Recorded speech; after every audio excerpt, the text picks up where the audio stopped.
Praise the lord. આજે આપણે જે જોવા માંગીએ છીએ ચર્ચમાં ન જવા માટેના બહાના અથવા તેના કારણો.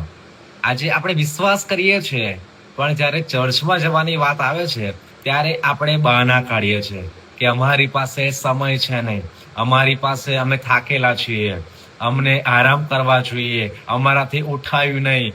અને એ પ્રમાણે ઘણી બધી એવી જે બાબતો છે, એવા કારણો છે, એવા બહાના છે, એ ખોટા બહાના બનાવીને આપણે પ્રભુની આત્મિક સંગત ગુમાવીએ છીએ, આશીર્વાદો ગુમાવીએ છીએ, એ જીવતા રાજાને મળવાનું આપણે ચૂકી જઈએ છીએ.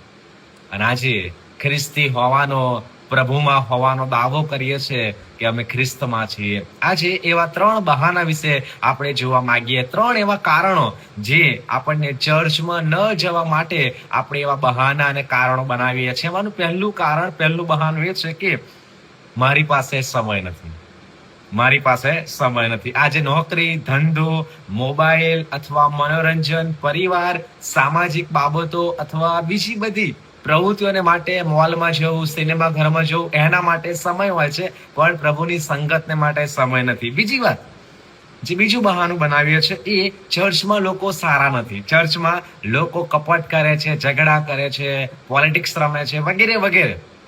ચર્ચમાં આપણે માણસોને મળવા જતા નથી પણ સ્વર્ગીય પ્રભુને મળવા જઈએ છીએ.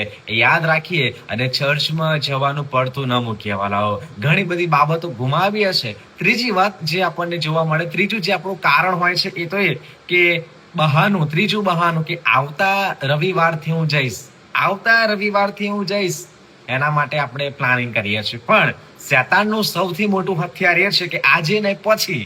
અને વાલાઓ, આપણું જો આટલા મોટા બહાના છે તો આપણે જાણીએ આપણે પ્રભુની હાજરી ગુમાવીએ છીએ, પ્રભુના આત્મિક આશીર્વાદો ગુમાવીએ છીએ, પ્રભુની સંગત ગુમાવીએ છીએ. અને એની ઘણી બધી અસર આજે નહીં, આપણને એવું લાગે છે કે આજે નહીં ખબર પડે, પણ ભવિષ્યમાં એની ખબર તમને પડશે કે પ્રભુની સંગત ગુમાવવાથી, પ્રભુની હાજરીમાં નહીં રહેવાથી કેટલું બધું લોસ્ટ કરીએ છીએ, કેટલું બધું ગુમાવીએ છીએ. અને આજે વિચાર કરીએ, આ પ્રભુનું વચન છે.